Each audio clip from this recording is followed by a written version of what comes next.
All right, I'm Chris Avina with American Outdoor News. I'm here with Aaron Smith, head of the SCI Record Books and Hunting Awards from SCI. Aaron, thanks again for coming on. I know we've spoken before. Um, Good to have you back. Thanks for having me, Chris. Pleasure to be on. Now, Aaron, uh, how did you get into hunting? Oh, wow. Actually, that's a pretty easy one. It was my father and my uncle took me out when I was, gosh, I think I was 4. Took me out on my first hunt with them. I just got to tag along, but fell in love with it. It was a pronghorn hunt up in Wyoming. That's where I'm from.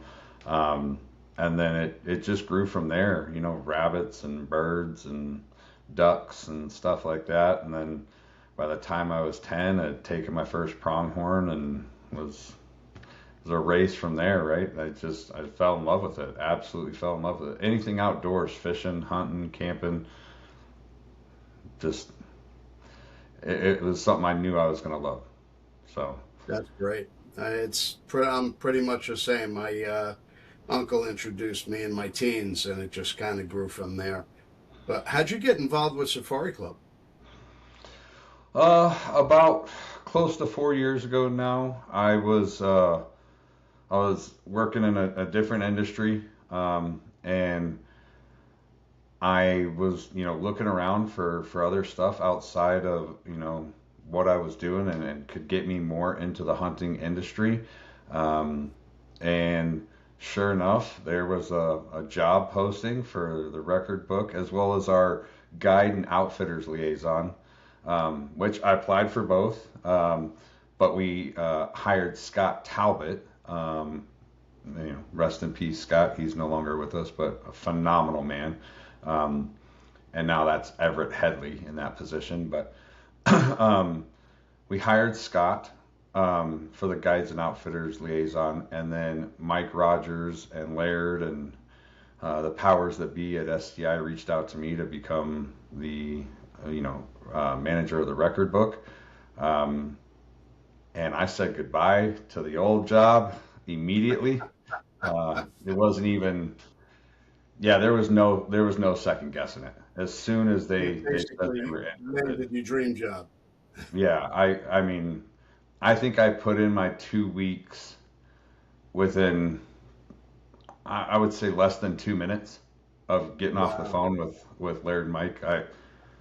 Um, yeah, it was, and actually my first call wasn't with Laird. It was with Sarah and Mike. But yeah, within 2 minutes of that, I was, yeah, I put my 2 weeks in. I was done. I knew where I wanted to be.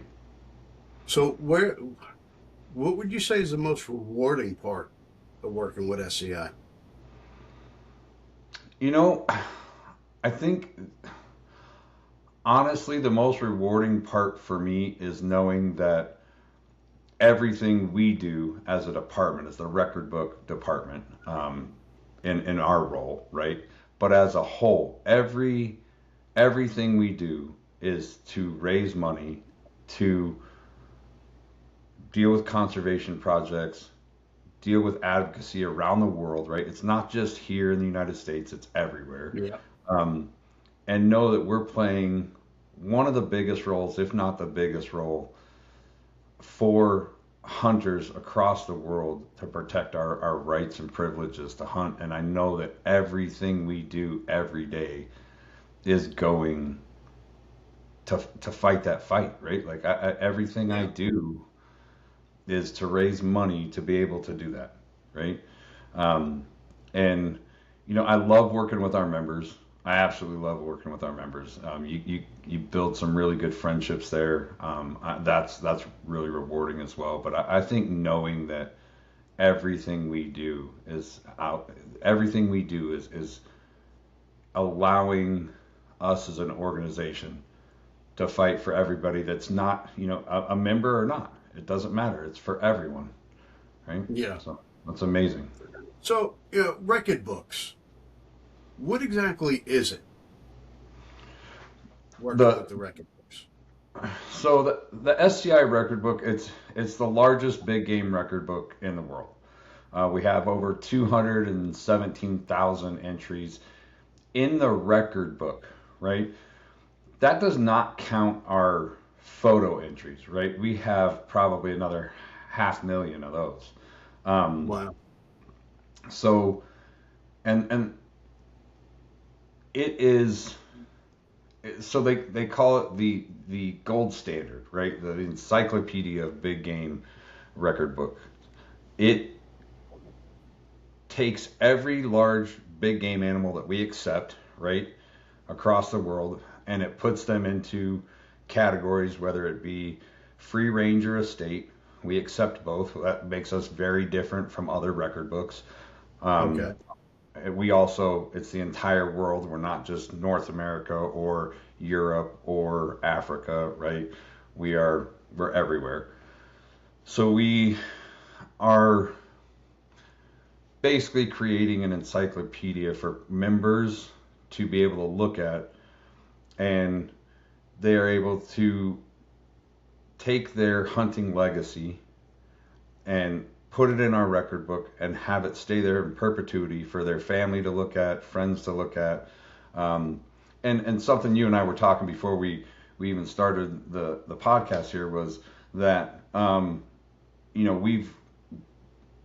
we're allowing other agencies like Game and Fish or scientific um, research centers to use our record book Hmm.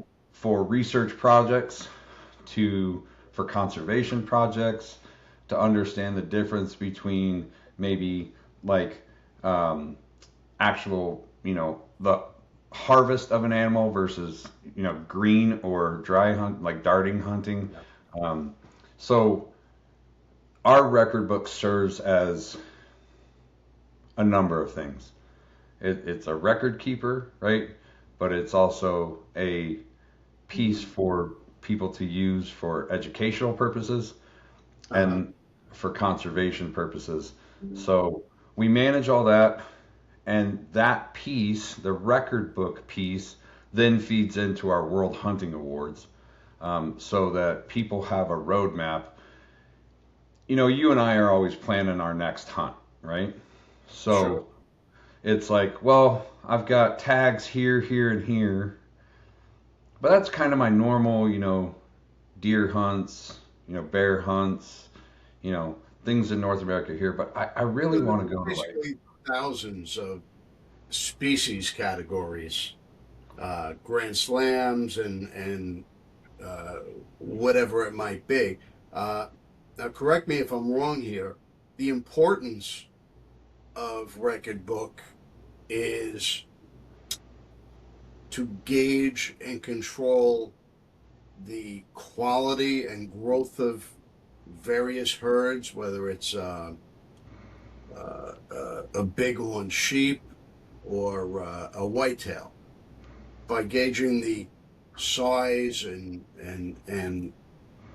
health of an animal or a herd, uh, allows us more scientific evidence of how we should um, put together our conservation efforts towards that particular herd geographically. Or am I on the right track here? yeah, absolutely. I mean, we definitely use it for that. And I would say more um, like wildlife agencies use it for that, and other scientific research centers use it for that. We provide that data to them. Um, Uh-huh. but for the everyday member, um, yeah, it is kind of that in the field tool as well. As you know that when we go out and we look for a mature buck, right? Where an inexperienced hunter who maybe doesn't know as much might take that younger spike, and that particular deer doesn't get to spread its genes, and it might have Uh, phenomenal genes, right, and doesn't get to spread its genes, where you or I might go out and say, hey, we know what we're looking for. We want to take that 3+ year old buck because he's had a chance to spread his genes, right? Hmm. And we want to take a little bit more mature buck and let the younger ones grow. Um, so it also is that kind of in the field tool as well as, that the more educational tool, right? Yeah, so it's more science based. The purpose behind it to gauge health and growth geographically and physically of specific species, more so than putting a gold star next to your checklist in ego. Yeah, yeah, absolutely. I mean, we really want to have, like I called it at the beginning, the encyclopedia of big game record books, right? We want to have the most robust record we can possibly have, which is why, another piece to that is why the record book entry, the actual measured entry, is so important to us. Yes, other people will put in photo entries of their hunts where it's just the photo and their name, and it goes Mhm. under their profile so they can log that, right? Um, but the record book one, the measured entry, is extremely important so that we can continue to build that encyclopedia. And when game and fish agencies or scientific research centers come to us and need to get that information from us, stuff they're really being, counting on, they can actually get it as opposed to they're studying the same stuff that we had 10 years ago, right? So, how does somebody actually become an official measurer? Are there qualifications or training that someone has to go through? Yeah, so we have a we have two different types of measures. We have an official measure and a master measure. You have to become an official measurer first, and how you do that is you can do it two different ways. You can either attend a class, an actual class that we hold, which we do for chapters. We do at convention. We had our first digital um, official measuring class this year where you could attend via Zoom, which we're Okay. planning on continuing. And we send those invites out to members. If you're not a member and you're watching this, you can always call, SCI, and ask how you can get involved in that, and we can give you the information for that class. The other way you can do it is go on our website, go to the Get Involved tab, hover over measuring, and then you can order our kit, our measuring kit. It comes with your self-study guide inside of the kit. It has your manual, your test, and your answer sheet. You take that test, and as long as you get an 80% or above, you become an official measurer. Um, and it's in depth, right? It's well over 100 pages of manual. You have to know the Wow. forms, you have to know the manual, and we ask some trick questions in there, so we make sure that you're reading everything. Um, Yeah. and then you have to be an official measure for 1 year. After that 1 year period, then you can attend a master measuring course. That is a required in-person class. It is a full day. You're talking 8 to 10 hours, sometimes 12, depending on Wow. how big the class is. A lot of times, if they're going to take that long, we'll just roll them into the next day. But at that point, you have to measure 25 species, and it's a mix of horn, antlered, skulls, tusks, beards, right? So we do a large mix of animals. You have to measure those, and you have to come within 3% of our master measurer score. So Dwayne and Dwayne is our record book coordinator, and Dwayne and I measure those species prior to the course. So we have a score, and then you have to come in and come within 3% of our score to pass that course.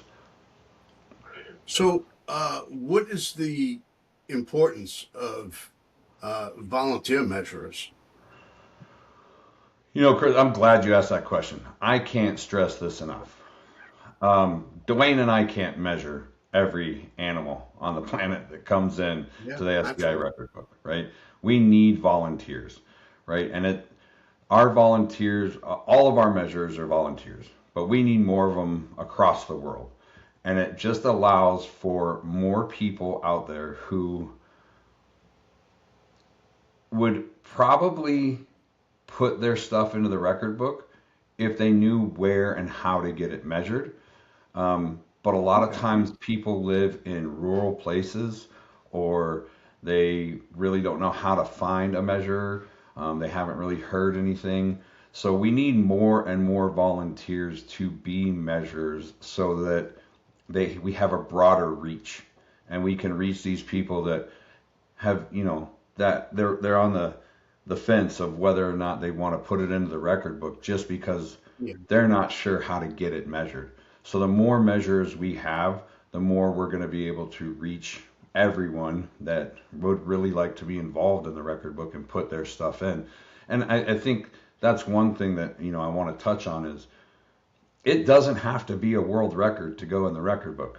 Yes, Sure. there is a minimum, but our minimums are a lot lower than other record books. We want to invite as many people as we possibly can to put their entries into the record book. So ours is based on the lowest score ever sent in is your minimum, right? But that is developed over time. Sure.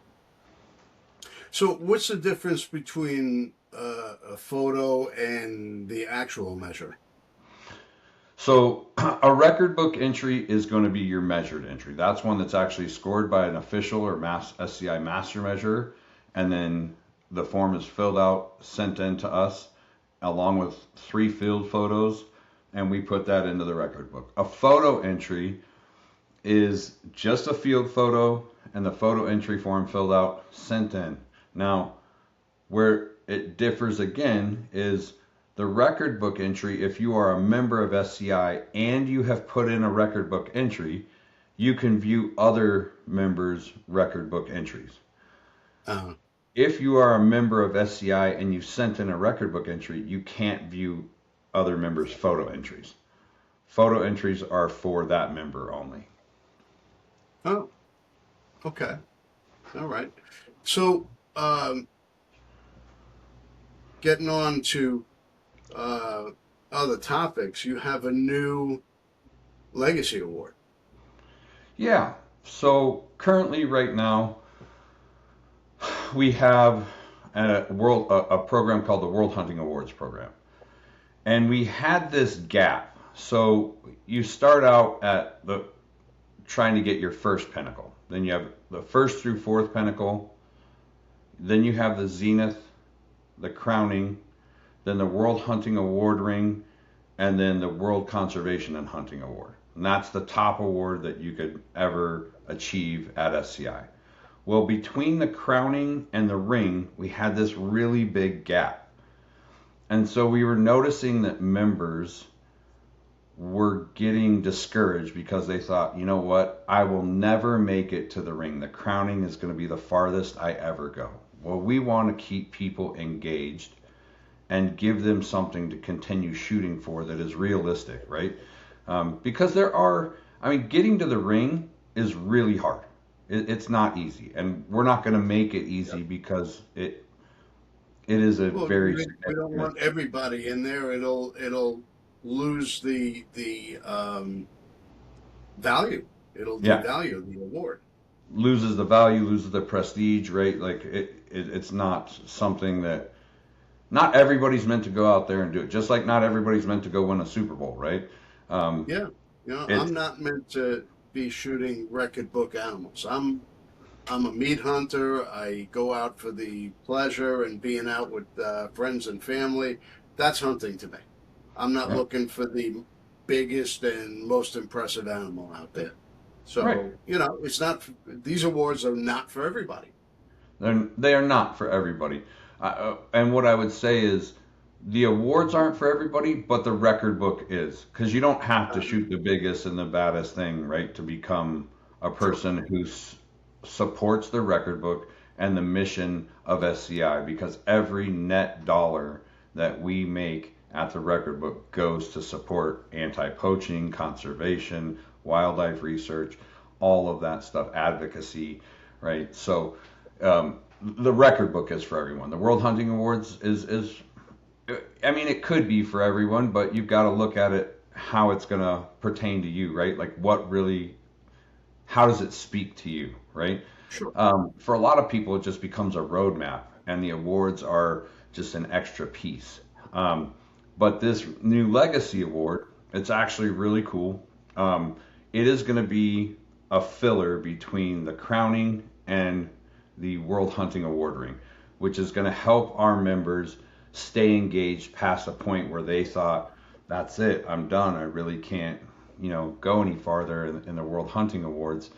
And their support of the record book didn't really drop off, but their involvement of the record book and the record book dropped off. And we want to keep them involved because it's important to us, right? Having, again, like we said, having that information coming into the record book expands it and allows these agencies out there that are using our record book for scientific purposes and research purposes to continue to have new information so they can see the effects of hunting and conservation efforts on these different herds around the world, these different species around the world, right? And if we don't have new information coming in, then it gets stagnant and they can't regurgitate the same thing over and over again. They have to have new information. So, what is the eligibility and requirements for the new Legacy Awards? So, really, what it is you have to be a member of SCI. You have to put in record book entries, and basically how it works is you're going to have to go through the World Hunting Awards program. So we have something called the SCI Field Journal, the Record Book Field Journal. That field journal is available on the website. You can look at it there, and it has the requirements for every award. The new Legacy Award, it's some higher level stuff. And to be honest, if I ran through everything with you here, we'd have to go into another 45 minutes of each requirement and how it works. There are so many awards that SCI has. Yeah. From Youth Hunter to Sables to, they're endless. There's something for everybody. There is. So the Legacy Award, like I said, it's going to be in between that crowning and the World Hunting Award ring. So I would just encourage viewers of this, if they're interested in hearing more about that, to go to the website, pull up the field journal, and look at the awards towards the back of the field journal, and they can run through everything. And we will release in our Safari magazine, our Safari Times, an article with all the new requirements and what the new award is going to look like. It's going to be really cool. Nice. Well, what are the most popular awards that SCI offers? In the World Hunting Awards, well, we I should say this. We have our record book plaques and like coins and stuff like that people get every day, right? So if you just went out and took a really good whitetail and you wanted to commemorate that, you would put it in, it scored well, you put it in, and even if it didn't score well, but you put it in the record book, you can get a photo plaque with your photo on it, the species, where you took it, the date you took it, and the score, and then what level it came out to. So we have a gold, silver, and a bronze level. So in the record book, gold is your top 1/3 of all animals, silver is your middle third of all animals, and your bronze is your bottom third of all animals in that specific species category, right? So if it was a Texas whitetail, right? Then it would be the top. If it was gold, it'd be the top 1/3 of any Texas whitetail ever taken that was put into our record book. So you can get those. You can get medallion plaques. You can get one that I really like it's called our Methuselah Award. And that Methuselah was named after like the oldest living man. It's like the oldest living tree. It's from the Bible. And it is a tribute to those old, beaten, hardcore warriors of each species that have lived a really long life, and they may have broomed horns or broken antlers or missing teeth or big scars on them. And those are the animals that we want to take from the herd, right? Because their genetics aren't getting any better at that point. They're not going to continue to spread really good genetics through the herd. So we want to take those animals. And so we have an award that if you take at least 5 Methuselah animals on 2 continents, you can get the Methuselah Award. If you just take one, you can get a Methuselah plaque. You can get a Methuselah coin. The coin, I actually happen to have one right here. It's pretty cool. So on the front, I don't know if you can see that or not, but it is the Methuselah medal in honor of the ancient. It's got the Methuselah tree on it. And then on the back, you would that in that blank bar is where you would put your name, your species, the date, and you can order one of these and have it sent to you, or you to commemorate that hunt, or you can do a plaque or anything like that. Then the basic awards that we have, World Hunting Awards, is starts at the pinnacle, first pinnacle. So you have to achieve that. Takes a certain number of animals to get there, and then you move all the way up to the World Conservation and Hunting Award. And again, those are explained really well in our field journal. Which award do you get most excited about? Is that the Methuselah Award, or is there another award? I think the one I get most excited about is the first pinnacle, to be honest with you, because that's, most of our members can get there. And then once they achieve that, they go, hold on a second.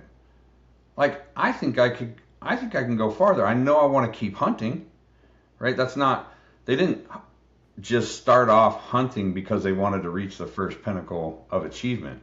They started off hunting because they loved it.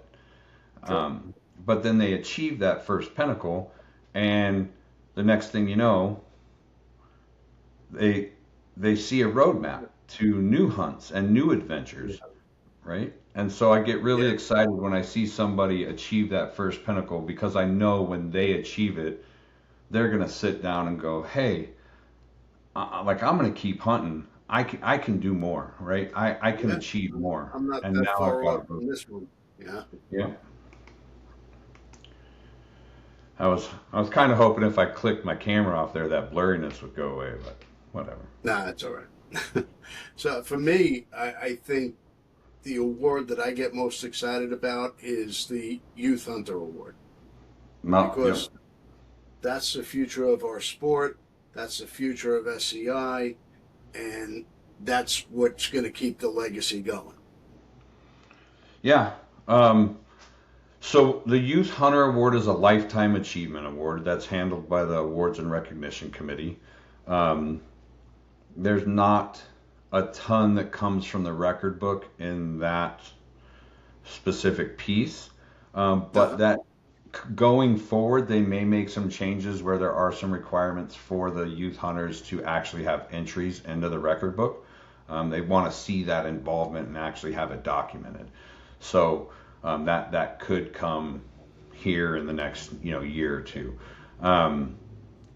But you're right, Chris. I love the Youth Hunter, and we are actually talking about doing a new Youth Award too in the record book. That's something that is on the table and the committee's talking about.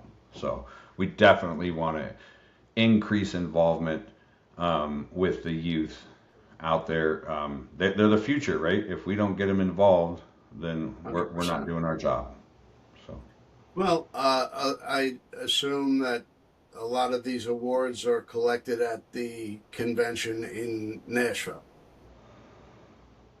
Yes, yeah. So the World Hunting Awards, you would wind up on stage at an event called Night of the Hunter, and that's on Thursday night.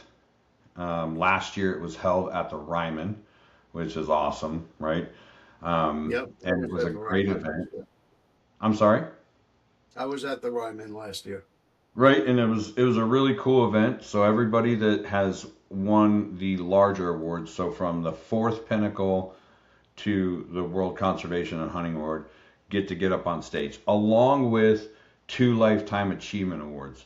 The Professional Hunter of the Year, which is an international professional hunter and a North American professional hunter, and then the International Hunter of the Year, which is also a really cool award. And that is solely based on record book entries.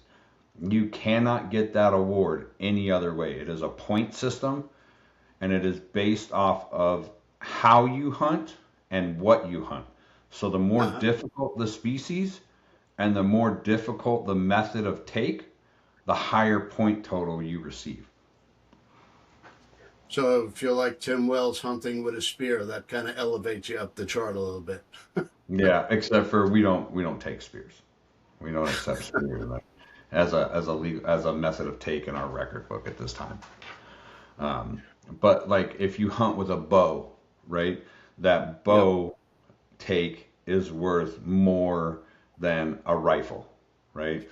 A Sure. muzzle loader is worth more than a rifle. So a rifle would be your base point, right? Your base number, and then anything that's more difficult than that gets a higher total. Yep. The degree of difficulty gets you a little closer. And it could be a compound or a longbow. There's a big difference there as well. Correct, correct. Now we don't differentiate between like a traditional bow and a compound bow. It's archery's archery, as far as the record book entries are concerned. Hmm. Um, but as an archer myself, yes. I mean, anybody who's taken stuff like Fred Bear with a bear bow, right, is yeah, that's a bad son of a gun right there, right? Yeah, That's well, he was a trailblazer. He got us where we are. yeah, yeah. And I run a compound bow, but I also know that, you know, my best friend is a rifle hunter and only a rifle hunter. And if I go out and take a Coues whitetail, I know that it was a lot harder for me to take that Coues than it was for him to take that Coues with a rifle. Yeah. So Hell, I'd hunt with a slingshot if I could. heck yeah, I hunt rabbits with one, but that's that's pretty cool, right? But Yeah. it's and they've got some pretty sweet slingshots now. Yeah, But they really again, not do. a category we have in the record book. Are there any plans to bring in like air guns or crossbows or things of that nature? Those are actually accepted right now. Yes. So air gun has its own category. Crossbow is also in there. And yeah, so that's something we're trying to do too, is reach out to people and let them know that we have other categories, but if you're a person like, say Keith Warren, he hunts a lot of stuff with an air gun. Yeah. And we're we really want to promote those people that hunt with air guns to put in entries because we really need to build that category up because just not a lot of people are using that. That's not a method of take that is um, very like it's not extremely popular by any means yet. But it is really cool and it is difficult because you have a very limited range on that air Yeah. rifle. So Well, like anything else, takes time to catch on, and once it does, it becomes a mainstay. yep, yep. And it's crossbows as well, right? In a lot of states, I know, like in Arizona, right, you have to have a certain permit to use a crossbow Yeah. instead of a bow during archery season, right? But crossbows catching on, across the I country. There was love a that crossbow. podcast about It's that. it's exciting. It's still bow hunting, but you just gain more distance out of it. And I know there's a lot of schools of thought on it, but I love hunting with a crossbow. Yep. And for me, like I'm kind of your, I want to hunt with a bow, right? But I think that's a piece that us as hunters need to be better at is schools Being of thought can acceptance. be different. Yeah, schools of thought can be different, right? But Yeah. the support of one another's choices needs to be there, right? If somebody wants to hunt with a rifle, support them, right? Well, There's no hunters reason to are bag our on. own worst enemies, Aaron. You Yeah, know, You got rifle hunters against bow hunters against crossbow hunters. Who cares? Yep. Hunt the way you feel most comfortable. Just get out there and do it. A hundred Yeah. percent. 100%. I think we just need to support each other um, all around, right? And Yep. yes, I give my buddies a hard time, right? I tell them all the time, like, oh, did you take that with a bow? And they say, no. I'd be like, it's a lot cooler if you did, right? But I'm giving them a hard time, but I support, That's like, friendly ribbing. That's what guys do, yeah. But my best friend is a rifle hunter. He is not going to hunt with a bow. He just doesn't want to, right? I am on every hunt with him. I want to go out there and support him and help him in any way I can. And his daughter's just now starting off, and she she's chosen to go the route of a rifle so far. And I'm going to be on every one of her hunts. I'm going to support her in every way I can. Like it's what we should Well, be doing. at the end of the day, when you shoot an animal and you have to track it, and you got to call a friend to help you, it doesn't matter if he's a bow hunter, crossbow hunter, or rifle hunter. As long as he knows how to track and help you get that animal, they don't care at that point. Yeah, no, and it should never matter. It really shouldn't. We are supposed to support each other because really when it comes down to it, Chris, we all want to keep our rights and privileges as hunters, right? 100%. And if we don't support each other, then it's easier for those that don't want us to keep these rights and privileges to, you know, come in and separate us and create division, and it's easier for them to get their way. If we are all united and say, look, if you hunt with a crossbow, you hunt with a crossbow. If you hunt with a handgun, you hunt with a handgun. I don't care what you hunt with. I support you. You're getting out there. You're involved in conservation efforts. You're involved in hunting. I'm with you, man. Well, I've taken animals with a rifle. I've taken them with a bow, a crossbow, a knife. I've taken them from a helicopter. It don't matter. Mm. Just do it.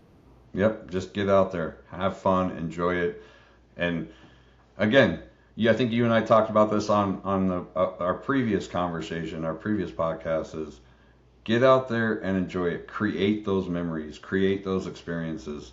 There's so many times where I sit around and I hear people, telling a story, and you can envision it, you can see it because you've been a part of it. But then you look at some of the other people at the table that have never done it, and they're just like, "What? You did what? Like, how does that even work?" Right? They don't get it. They don't understand it, and it's like, man, just look. Even if you're not a hunter, right?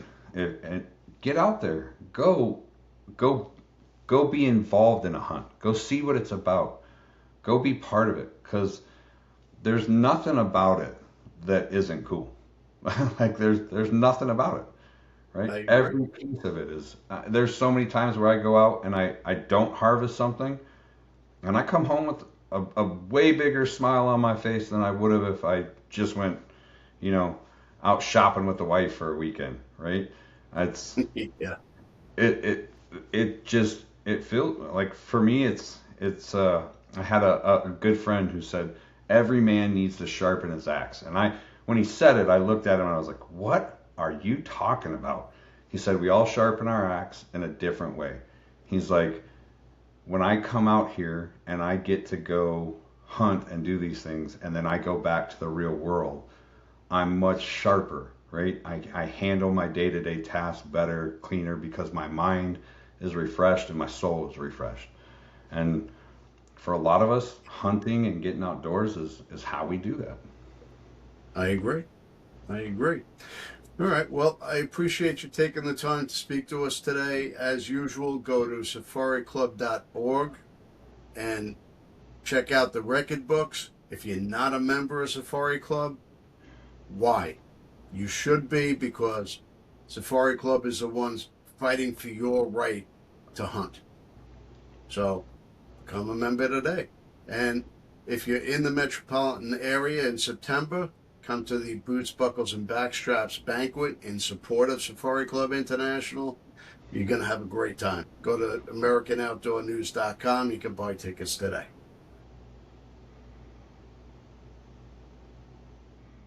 We love our children. We protect them. We guide them. We prepare them for life in the world. With all that we do, from deep in our hearts, we cannot control all things. Life-threatening illnesses and disabilities affect far too many of our children each year. While we cannot change the circumstance, we can make dreams come true. Dreams to provide hope, to provide spiritual healing and strength, to provide moments of happiness and relief in the hardest of times. We can give a glimmer of light and hope in a time of darkness and despair. Join huntofalifetime.org to help make dreams come true, to provide hope for children with life-threatening illnesses and disabilities. Hunt of a Lifetime is a non-profit organization fulfilling dreams for hunting and fishing trips to youth 21 and under with life-threatening illnesses and disabilities. Visit huntofalifetime.org to learn how you can make a difference.